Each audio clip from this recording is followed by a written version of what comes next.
All right, YouTube, how you doing? Welcome back to the channel. It is Thursday, October 16th, and we got both the NLCS and the ALCS postseason games in the MLB to dive into in today's video. Like we always do, I'm going to dive into each and every one of these games. I'll give you my prediction on the side. I'll give you my prediction on the total. We'll talk about any other plays like player props that we like within each game as well. But as always, guys, make sure to keep an eye down on the pinned comment for all of my final plays so that I'm actually rolling with myself. If that does interest, if you don't want to fade me, it's all free down in the pinned comment.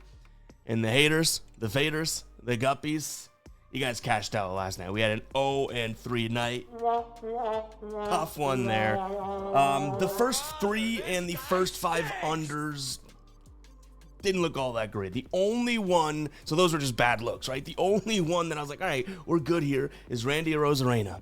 And then late in the game, home run. And I'm like, every time we're taking guys unders lately, ever since Spencer Torkelson a few days ago, they hit a home run. So, you know, we're just the kiss of death here. We're the jinxer, but an 0-3 night. Death by 1,000 paper cuts so far in the last couple days, right? We had Jackson Churio a couple days ago. We had his under. Boom, that was a loss, and now 3 losses. That is 4 straight losses. How about one more womp womp there? But like I said, it is a new day. We got both games. That's what I absolutely love. 2 postseason games to dive into here. We also have Thursday night football. And speaking of Thursday night football, Sleeper is hooking it up.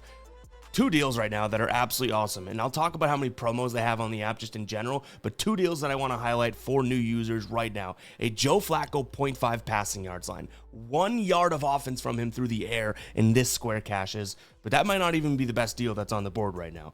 If you sign up for Sleeper, you get a free $20 entry. Free $20. You don't even need to deposit. Now, you're going to want to deposit because Sleeper is very fun, and they have a lot of other perks, like a bunch of the discounts that they have. I haven't even looked at the app this morning, guys. I bet there is going to be, and I'm not a betting man, I bet there's going to be a bunch of promos that they're just already rolling out here on the app. And yes, here we are.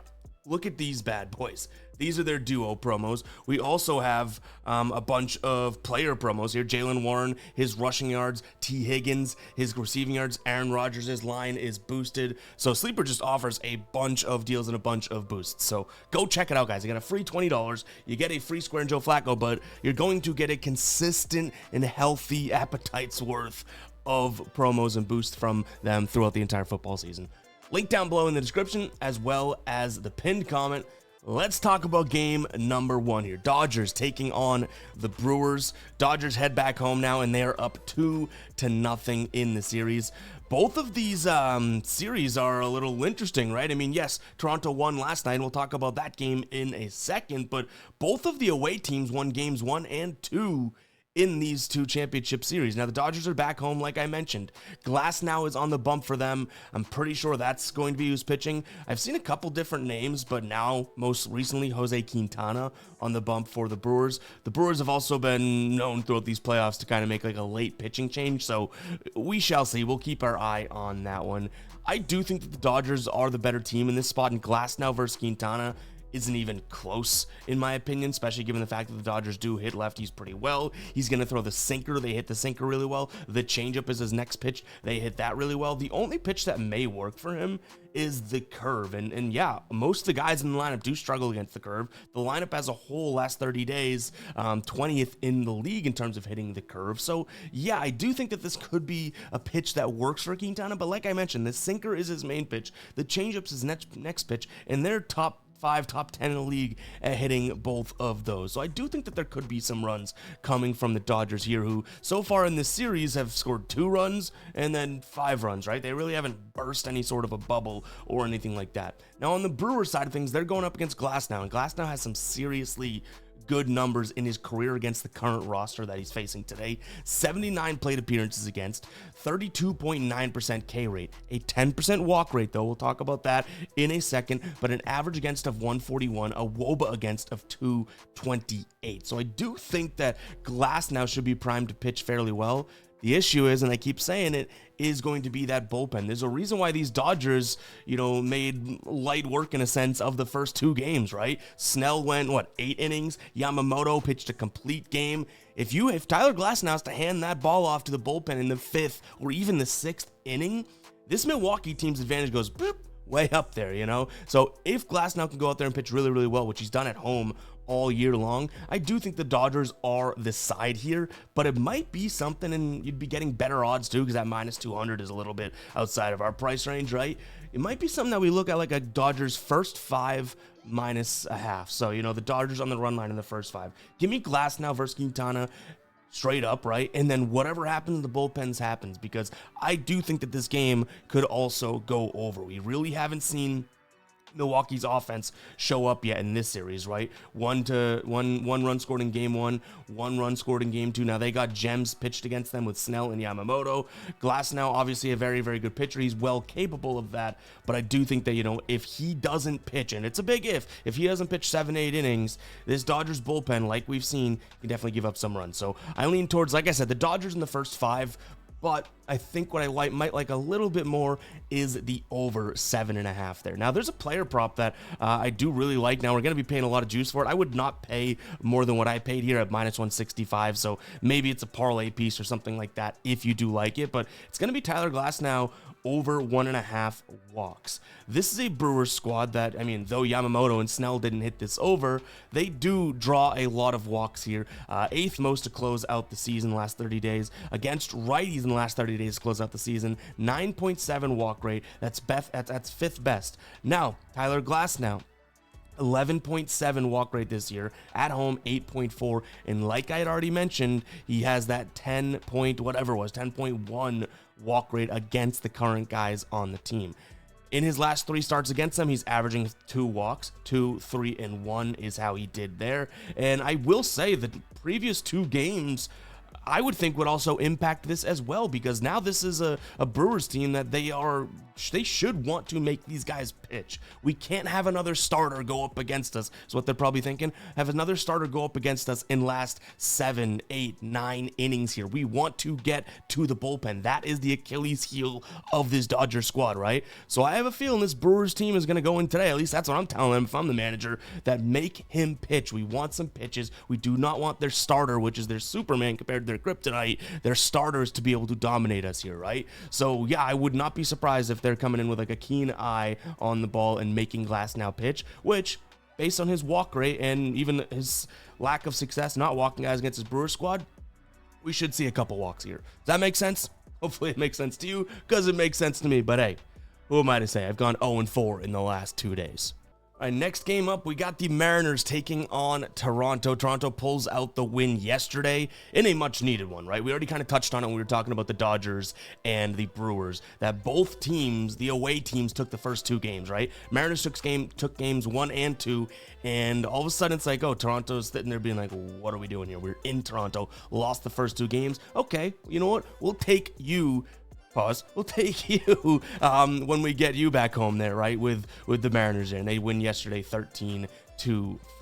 Today, Luis Castillo takes the mound for the Mariners, and he has been nothing but electric for his last 5 starts or so, right? But definitely in the playoffs, too. He went 5 innings, 1 hit against Detroit there. Going up against Max Scherzer, who honestly hasn't looked all that great. 4.2 ERA over his last 5 starts. His numbers against this Seattle team aren't all that terrible, but you're dating back years and years and years to get kind of relevant there. Overall, 57 against the current roster, so not the player, not the team right now. 57 plate appearances against, though. 31.6% K rate, 5.3% walk rate, an average against a 204 and 292 WOBA. So those are fairly good, right? But again, against the actual team itself, not so great. Luis Castillo on the other side of things, kind of in the same boat. Last time he pitched against this Toronto squad, 5 earned through 5, 7 hits, 1 home run, just 3 strikeouts, 2 walks. So not all that great. The time before that was kind of bad as well. 3 runs through 5 innings, 10 hits, no home runs though, but they just obviously tagged him up. Those are both this season. So I guess in this spot, I don't think Max Scherzer is like all that primed for a fantastic start in terms of how we're looking at it. And then Luis Castillo, who I do think gives the Mariners an edge here, I think that he might get hit as well. I mean, he's really struggles against lefties. There are 5 lefties, including Santander, the switch hitter in this lineup. The problem is it's, Lucas, Barger, Varsho, Santander, and Jimenez. Like, it's not the righties. I feel like this is a much more fearful team going up against, in Toronto, and it's Springer, Vladimir Guerrero, Kirk even, right? So, yes, the lefties may not be the good bats here, but I think that they might be able to get a couple off Castillo. I like the over 7.5 yet again. Both these bullpens don't do much for me either. I know that this is a top 10 ERA bullpen in terms of Seattle, but in terms of whip ranking, they're just middle of the pack. Did they use any truly high leverage arms yesterday? No, they got smacked around. So yeah, they do have those guys to go to, whether it's, I guess, Brash, that type of thing. But overall, I do still think that we could see 8 runs in this spot. I like I like the Mariners as well. I do think that Max Scherzer isn't exactly up to snuff in terms of what Luis Castillo's been doing lately. So I do like him.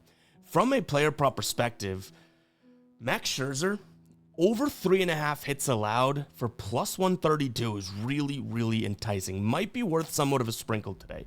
Now, I get why it's plus money. I don't necessarily think that he'll go out there and pitch a bunch of innings if he's getting hit up. But 4 hits is not the craziest amount for a guy to be pitching, even if he only makes it 2 innings or something like that. If they're getting to him, I could see 4 hits come across. So if this was minus 130, no, I don't think I'd like it as much. I could see him also, to kick myself in the ass, I could see him also allowing 3 hits through 4 innings, 5 innings, that type of thing. But for the plus 132, entirely different ball game, right? I do like that spot. My concern is that they're going to have a short leash with him, just because their bullpen's fairly rested. And if he starts to get hit up, they're like, hey, we do not want to go down 3-1. This is such a massive game here that let's go to the bullpen, let's go to a high leverage arm, something like that, versus leaving him out there to die. So that's the only sort of game script angle that I could be like, we get killed there. But again, the plus 132, I definitely do not mind. But guys, it's going to wrap it up for today's show. Hopefully you guys did enjoy. If you did, go ahead and hit that like button,